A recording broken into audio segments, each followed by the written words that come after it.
ముందుగా అందరికీ వరలక్ష్మి వ్రతం శుభాకాంక్షలు. వరలక్ష్మి వ్రతం గురించి కొన్ని విషయాలు మీకు మనవి చేస్తాను.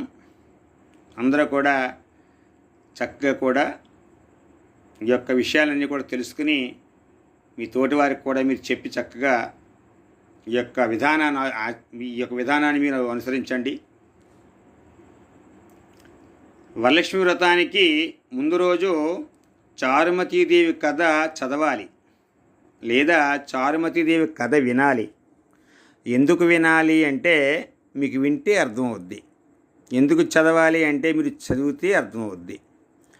చారుమతీదేవికి మహాలక్ష్మి అమ్మవారు వరలక్ష్మి అమ్మవారు కళ్ళలో కనిపించి, అమ్మా చారుమతి, ఈ వరలక్ష్మి వ్రతాన్ని ఇలా చేయాలి అని చెప్పి ఆ తల్లి కల్పాన్ని చెప్పింది చారుమతికి. చారుమతీదేవికి కళ్ళలో లక్ష్మీదేవి కల్పాన్ని చెప్పితే ఆ తల్లి చారుమతీదేవి అందరికీ చెప్పి అందరితో కలిసి వరలక్ష్మి వ్రతాన్ని చేసింది. అంతేగాని లక్ష్మీదేవి అనుగ్రహం నాకే ఉండిపోవాలి, లక్ష్మీదేవి అనుగ్రహం నాకే కావాలి, నా ఒక్కదానికే కావాలి, నా ఒక్కదానికే ఆ తల్లి అనుగ్రహం కావాలని చెప్పి స్వార్థంతో ఆవిడ చేయలేదు. అందరికీ లక్ష్మీదేవి చెప్పినటువంటి కల్పాన్ని చెప్పి అందరితో కలిసి వరలక్ష్మి వ్రతాన్ని చేసింది ఆవిడ. అలా చేస్తే లక్ష్మీదేవి ఎంతో మెచ్చుకుని ఎంతో మురిసిపోయి ఆ తల్లి మహాలక్ష్మి అమ్మవారు వరలక్ష్మి అమ్మవారు ఆ చారుమతీదేవితో పాటుగా అందరినీ కూడా అనుగ్రహించింది. ఆ తల్లి అందరికీ కూడా సకల సంపదలు, సిరి సంపదలు, భోగభాగ్యాలు, అష్టైశ్వర్య భోగభాగ్యాలు, సిరి సంపదలు ప్రసాదించింది. అంటే స్వార్థం లేకుండా అందరికీ చెప్పి ఆ తల్లి ఆ వ్రతాన్ని చేయించింది. అది మనం తెలుసుకోవాల్సింది. అంతేగాని మనం చేసే పూజ, మనం వెళ్ళే గుడికి ఎవరికైనా తెలిస్తే వాళ్ళు కూడా వచ్చేస్తారేమో అనుకోకూడదు. మనం వెళ్ళే గుడి గురించి మనం పలానా గుడికి వెళ్తున్నామండి, అక్కడ చాలా బాగుంది, మంచి స్వామి మూర్తి చక్కగా ఉన్నారు, మంచి అనుగ్రహం, దర్శనం అని చెప్పి మీరు కొంతమందికి చెప్పాలి. చెప్తే అప్పుడు చాలామంది ఆ యొక్క స్వామిని దర్శించుకుంటారు. అప్పుడు మీకు ఆ పుణ్యం ఖాతాలో వేస్తారు. అందువల్ల ఇక్కడ బాగా గుర్తుపెట్టుకోవాలి, ఎక్కడ కూడా స్వార్థం పనికిరాదు. ఈశ్వరుడి దగ్గరే కాదు, ఎక్కడా పనికిరాదు. కాబట్టి నిస్వార్థంగా ఉండాలి. మనం బాగోవాలి, అందరూ బాగోవాలి అనేటువంటి ఆలోచనతో ఉండాలి.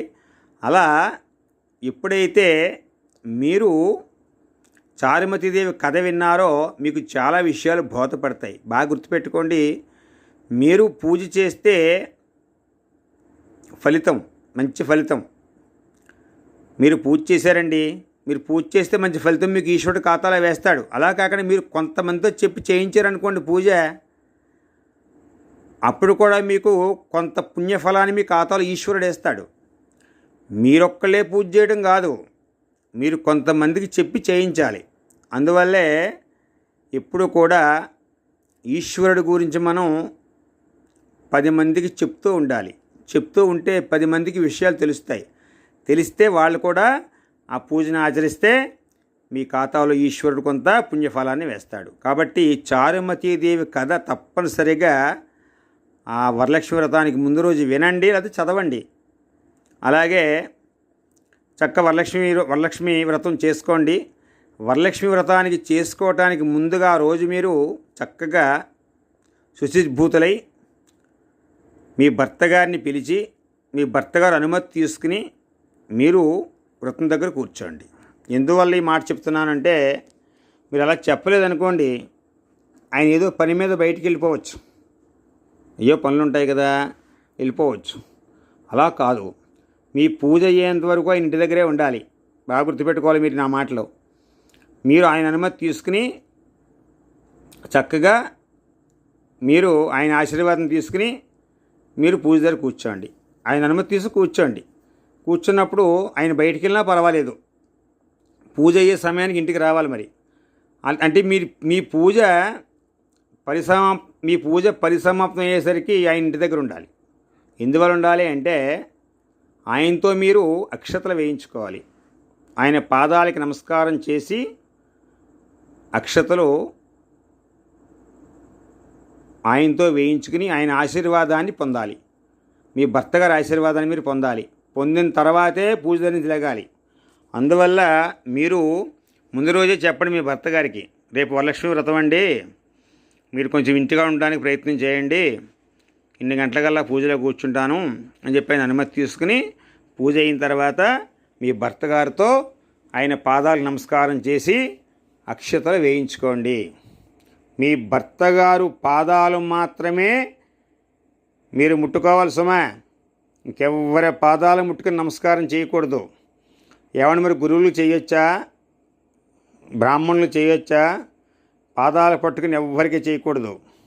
పాదాలు తిన్నంగా ఉన్న భూదేవికి చేయాలి. అది కూడా మీ చేతులు సమానంగా పెట్టి చేయకూడదు. చేయి పైన చేయి వేసి, అంటే ఎడమ చేయి పైన కుడి చేయి వేసి మీరు నమస్కారం చేయాలి. అప్పుడు మీ కుడి చెయ్యి వారి కుడిపాదం దగ్గరికి, మీ ఎడమ చెయ్యి వారి ఎడమ పాదం దగ్గరికి వెళ్తుంది. అలా నమస్కారం చేయాలి. డైరెక్ట్గా నమస్కారం చేసేయకూడదు. మీ ఎడమ చేయి పైన కుడి చేయి వేసుకుని చేయాలి. గుర్తుపెట్టుకోండి. ఇంకోసారి ఎప్పుడైనా దాని గురించి విపులంగా నేను చెప్తాను, వీడియోలో చేస్తాను. తప్పనిసరిగా ఎప్పుడైనా సరే గుర్తుపెట్టుకోండి, ఎవరి పాదాలు ముట్టుకునేటువంటి హక్కు స్త్రీకి లేదు. ఒక భర్త పాదాలు మాత్రమే ముట్టుకుని నమస్కారం చేయాలి. అలా మీ భర్త ఆశీర్వాదాన్ని తీసుకోండి. అలాగే మీరు మీ భర్త గారే మీకు నారాయణుడు కదా, వీరే లక్ష్మి, మీ భర్తే నారాయణుడు. ఒక వరలక్ష్మి వ్రతం రోజునే కాదండి నమస్కారం చేయటం, ప్రతిరోజు నమస్కారం చేస్తే భర్త గాళ్ళకి ఎంతో మంచిది. ప్రతిరోజు అమ్మవారు లక్ష్మీదేవి నారాయణుడి పాదాలకి శిరస్సు వంచి నమస్కారం చేస్తుందట. అలా నమస్కారం చేయాలి భర్త పాదాలకి. అలాగే మంగళసూత్రాన్ని కళ్ళకు అద్దుకుని మీరు చక్కగా సర్వమంగళ దేవత నమస్కారం చేసుకోవాలి. ఇవన్నీ మీకు తెలుసున్నవే, కానీ ఒకసారి నేను మళ్ళీ గుర్తు చేస్తున్నాను. తప్పనిసరిగా ప్రతిరోజు భర్త గారికి నమస్కారం చేస్తే విశేష ఫలితం. భర్తే నారాయణుడు, మీరు లక్ష్మి, మీ భర్తే నారాయణుడు. అలా మీరు భర్త గారి ఆశీర్వాదం తీసుకోండి. అలాగే ముఖ్యంగా ఇంకొక విషయం మీకు చెప్పాలి. మీరు వరలక్ష్మి వ్రతం నాడు తప్పనిసరిగా పాటించవలసిన నియమం ఒకటి ఉంది. మీ పూజ అయిన తర్వాత మీరు భోజనం చేస్తారు కదా, అంటే పూజ అయిన తర్వాత మీరు ప్రసాదం తీసుకుంటారు. ప్రసాదం తీసుకున్న తర్వాత మీ భర్త గారికి భోజనం పెడతారు. ముందు మీ భర్త గారికి భోజనం పెట్టి మీరు భోజనం చేస్తారు. మీరు భోజనం చేసిన తర్వాత తాంబూల చరవణం చేయాలి. చాలా ముఖ్యంగా గుర్తుపెట్టుకోవాలి. మీరు తప్పనిసరిగా తాంబూలం వేసుకోవాలి. తాంబూలం వేసుకుంటేనే విశేష ఫలితాన్ని మీరు పొందగలరు. తప్పనిసరి గుర్తుపెట్టుకోండి. ఏమైనా తాంబూలం వేసుకోకపోతే ఎలాగ మరి ఫలితం ఉండదంటే ఫలితం ఉంటుంది లేదని నేను అంటలేదు. కానీ తాంబూలం వేసుకుంటే విశేష ఫలితం. తాంబూల చరణం చేయాలి. తాంబూలం పెద్దదేముందంటే 2 తమలపాకులు వక్కలు చక్క తాంబూల చరణం చేయండి. తప్పనిసరిగా తాంబూల చరణం చేయాలి. అలాగే ఒక్క వరలక్ష్మి వ్రతం నాడే కాదు తాంబూల చరణం చేయడం, ప్రతిరోజు చేయాలి. ప్రతిరోజు మీ భర్త గారు భోజనం చేసిన తర్వాత మీరు భోజనం చేస్తారు. కాబట్టి మన సనాతన ధర్మంలో ముందు భర్త భోజనం చేస్తారు, తర్వాత భార్య భోజనం చేస్తుంది. ఇంకా ముందుకెళ్తే భర్త భోజనం చేసిన తర్వాత భర్త భోజనం చేసినటువంటి ఆకులో లేదా ప్లేట్లో ఆ ఉచ్ఛిష్టం భార్య తినాలి. అది సనాతన ధర్మం.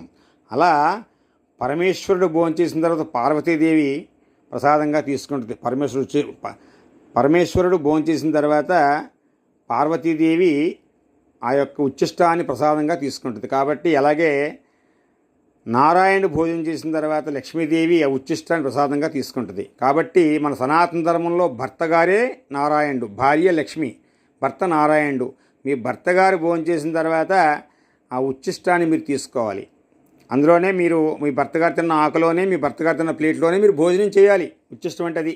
అలా భోజనం చేస్తే చాలా మంచిది. అలా భోజనం చేసిన తర్వాత తాంబూల చరణం చేయాలి. తాంబూల చరణం అంటే మీరు తాంబూలం వేసుకున్నారంటే అర్థం ఏంటి? మీ భోజనం అయిపోయిందని లెక్క. మీ భోజనం అయిపోయిందంటే అర్థం ఏంటి? మీ భర్త గారి భోజనం కూడా అయిపోయిందని లెక్క. అంటే తాంబూలానికి ముందు మీ భోజనం అయిపోయింది. మీరు భోజనం చేస్తే కానీ తాంబూలం వేసుకోరు కదా. అలాగే మీ భర్త గారు భోజనం చేస్తేనే కానీ మీరు భోజనం చేయరు. కాబట్టి మీ భర్త గారి భోజనం అయిపోయింది, బాగా గుర్తుపెట్టుకోండి. మీ భర్త గారి భోజనం అయిపోయింది, మీ భోజనం అయిపోయింది, తాంబూల చరణం చేస్తున్నారు. అలా భర్త గారు భోజనం చేసిన తర్వాత భార్య భోజనం చేసి తాంబూల చరణం చేస్తే సౌభాగ్యం, ఆయుష్, దీర్ఘాయుష్యు, దీర్ఘ సుమంగళత్వం, అష్టైశ్వర్య భోగభాగ్యాలు, అఖండ ఆయురారోగ్యైశ్వర్యాలు, అష్టైశ్వర్య భోగభాగ్యాలు, సిరి సంపదలు సిద్ధిస్తాయి. నేను చెప్తున్నాను అనుకుంటున్నారు ఈ మాట, నేను చెప్పట్లేదండి, శాస్త్రంలో ఉన్న మాట మీకు చెప్తున్నాను. అలా ప్రతిరోజు అమ్మవారు లలితాపరా భట్టారిక తాంబూలచరణం చేస్తుంది తల్లి. ప్రతిరోజు లలితాపరా భట్టారిక అంటే ఎవరు? పార్వతీదేవే. పార్వతీదేవి అంటే ఎవరు? మళ్ళీ పార్వతీ వేరు, లక్ష్మీ వేరు, సరస్వతి వేరే కాదు. మీకు ఇంతకుముందే మనం చేశాను. లక్ష్మీ, సరస్వతి, పార్వతి ముగ్గురు ఒకటే. ఎలా చూస్తే అలా కనిపిస్తారు. మీకు సంపద కావాలా? బట్ట మార్చిస్తుంది ఆవిడ. మీకు సంపద కావాలనుకోండి, పచ్చని వస్త్రాన్ని ధరించి లక్ష్మీదేవిగా ఇస్తుంది. మీకు జ్ఞానం కావాలనుకోండి తెల్లని పట్టుపుట్టాన్ని కట్టుకుని సరస్వతిదేవిగా జ్ఞానాన్ని ఇస్తుంది. మీకు శక్తి కావాలనుకోండి ఎర్రని వస్త్రాన్ని ధరించి పార్వతీదేవిగా, దుర్గాదేవిగా శక్తినిస్తుంది. అందువల్ల లక్ష్మీ, సరస్వతి, పార్వతి ముగ్గురు ఒకటే. లలితాదేవి, చండీదేవి, చాముండేశ్వరి మళ్ళీ వేరండి కాదు. లక్ష్మీ, సరస్వతి, పార్వతి, లలితాదేవి, చండీదేవి, చాముండేశ్వరదేవి, భవానీదేవి, అలాగే మనకి కాత్యాయనీదేవి, కన్యకా పరమేశ్వరీదేవి, అలాగే మనకి ఇంకా అమ్మవార్లు ఉన్నారు కదా చాలామంది. దుర్గమ్మ తల్లి, అలాగే ముత్యాలమ్మ తల్లి, అలాగే అనేక మంది దేవతలు మనకున్నారు. కాళికాదేవి, అలాగే మనకి చూడండి ఇంకా చాలా పేర్లతో అమ్మవారు ఉంది కదా, మహిషాసుర మర్దని. ఇలా అందరూ ఒకటే. మీరు ఎలా చూస్తే, ఎలా కొలిస్తే అలాగా దర్శనమిస్తుంది తల్లి. కాబట్టి మీరు తప్పనిసరిగా అమ్మవారు ప్రతిరోజు కూడా ఆ తల్లి అయ్యవారి భోజనం చేసాక ఆ తల్లి భోజనం చేసి తాంబూల చరణం చేస్తుంది లలితాపరా భట్టారిక. కాబట్టి మీరు గృహలక్ష్మి. మీ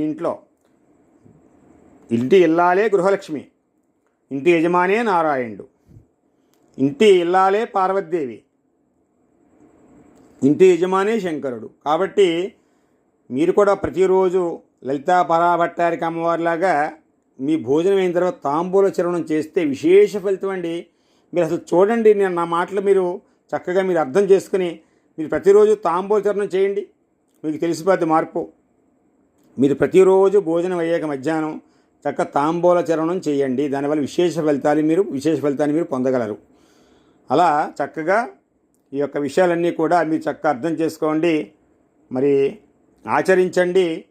అలాగే మనకి వీడియో చక్కగా మీరు షేర్ చేయండి, కామెంట్ చేయండి, లైక్ చేయండి. షేర్ ఎందుకు చేయాలంటే ఈ యొక్క సమాచారాన్ని మీరు కొంతమందికి తెలియచేస్తే మీ ద్వారా కొంతమంది, ఇప్పుడు నేను చెప్పిన సమాచారం మీకే తెలుస్తుంది, మీరు షేర్ చేస్తే చాలామందికి తెలుస్తుంది. అలా తెలిసినప్పుడు వాళ్ళు కూడా ఈ విషయాలు పాటిస్తే వాళ్ళు కూడా మనం చెప్పినట్టుగా కొన్ని విషయాలు తెలుసుకుని ఆచరిస్తే అందులో కొంత పుణ్య ఫలాన్ని, అందులో కొంత పుణ్య భాగాన్ని, అందులో కొంత పుణ్య ఫలాన్ని మనకి ఈశ్వరుడు ఖాతాలో వేస్తాడు. కాబట్టి ఖచ్చితంగా మంచి మంచి వీడియోలన్నీ కూడా షేర్ చేయండి. నావే కాదు, అందరూ కూడా, గురువులు అందరూ కూడా షేర్ చేయండి. షేర్ చేయనంటంలో స్వార్థం ఏమీ లేదు. అలా షేర్ చేయటం వల్ల మనం మంచి ఫలితాలని పొందవచ్చు. కాబట్టి నేను చక్కగా మరి ఇలాంటి వీడియోలన్నీ కూడా షేర్ చేయండి. అలాగే లైక్ చేయండి. లైక్ చేయడం ఎందుకంటే లైక్ చేసిన వీడియోలన్నీ కూడా మీకు ఒక చోట ఉంటాయి. మీరు యూట్యూబ్లోకి వెళ్ళి లైక్ అని కొడితే అన్నీ వస్తాయి, అన్నీ మీరు ఎప్పుడు కావాలప్పుడు చూసుకోవచ్చు. అందుకని లైక్ చేయమంటాం. కామెంట్ చేయండి. కామెంటు అంటే ఏదో మేము వీడియోలు బాగా చేసామని చెప్పి మమ్మల్ని మెచ్చుకోమని కాదు, స్వార్థం గురించి కామెంట్ చేయమంటలేదు. మీరు ఇంకా ఏమి తెలుసుకోవాలనుకుంటున్నారు, మీరు ఇంకా ఏమేమి మీకు కొన్ని అనుమానాలు ఉన్నాయి నివృత్తి చేసుకోవాలనుకుంటున్నారు, మీరు ఇంకా ఏమేమి తెలుసుకోవాలనుకుంటున్నారు అవి కామెంట్ చేయండి. ఆ కామెంట్లు చూసి దానికి మళ్ళీ మేము ఎలా చేయాలో వీడియోలు చేసి మీకు యూట్యూబ్లో పెట్టడానికి ప్రయత్నం చేస్తూ ఉంటాం. తప్పనిసరిగా మా యొక్క ఛానల్ని చక్కగా మీరు సబ్స్క్రైబ్ చేసుకోండి. ప్రతి వీడియో కూడా, ప్రతి ఒక్క లింకు కూడా మీకు పంపించలేం కదా. మీరు సబ్స్క్రైబ్ చేసుకుంటే మా ప్రతి వీడియో కూడా మీకు నోటిఫికేషన్గా వచ్చేస్తుంది. సబ్స్క్రైబ్ చేసుకొని అలాగే బెల్ మార్కు యాక్టివేట్ చేసుకోండి. అలాగే మీ మిత్రులతోటి కనీసం ఒక 5గురితోటి సబ్స్క్రైబ్ చేయించండి. ఆ 5గురిని కూడా మళ్ళీ 5 చేయించమని చెప్పండి. అలా చేయిస్తే ఈ వీడియో అందరికీ తెలుస్తుంది, చాలా విషయాలు తెలుస్తాయి. నావే కాదు, గురువులందరికీ కూడా మీరు అలా చేయించండి. చేయిస్తే చక్కగా సమాచారం అందరికీ కూడా తెలుస్తుంది. చక్కగా ఇవన్నీ కూడా చక్కగా మీరు పాటించండి. మీ మిత్రులతో షేర్ చేసుకోండి. అలాగే ప్రతిరోజు మనం స్టేటస్లు పెడుతున్నాం. తప్పనిసరిగా ఈ లింకు వరలక్ష్మి వ్రతం వరకు అయినా సరే, వరలక్ష్మి వ్రతం వరకు మీరు ఆ లింక్ని మీ స్టేటస్లో పెట్టండి. పెడితే మీ స్టేటస్లు చూసేవాళ్ళు చూస్తారు, వాళ్ళకు కూడా కొన్ని విషయాలు తెలుస్తాయి. స్టేటస్లో పెట్టి తప్పనిసరిగా మీరు ఈ వీడియో లింక్ ఓపెన్ చేసి చూడమని చెప్పండి. చక్కగా కింద టైప్ చేసి పెట్టండి. అలా ఈ సమాచారం అందరికీ చేరుకునేలాగా ప్రయత్నం చేయండి. అలా కొన్ని విషయాలు, కొన్ని వీడియోలు నేను చేయడానికి ప్రయత్నం చేస్తున్నాను. తప్పనిసరిగా మీరు అందరూ కూడా చక్కగా వీటిని మీరు చూడండి. అలాగే లైక్ చేయండి, షేర్ చేయండి, కామెంట్ చేయండి, సబ్స్క్రైబ్ చేసుకోండి. మరిన్ని విషయాల కోసం మా ఛానల్ సబ్స్క్రైబ్ చేసుకోండి.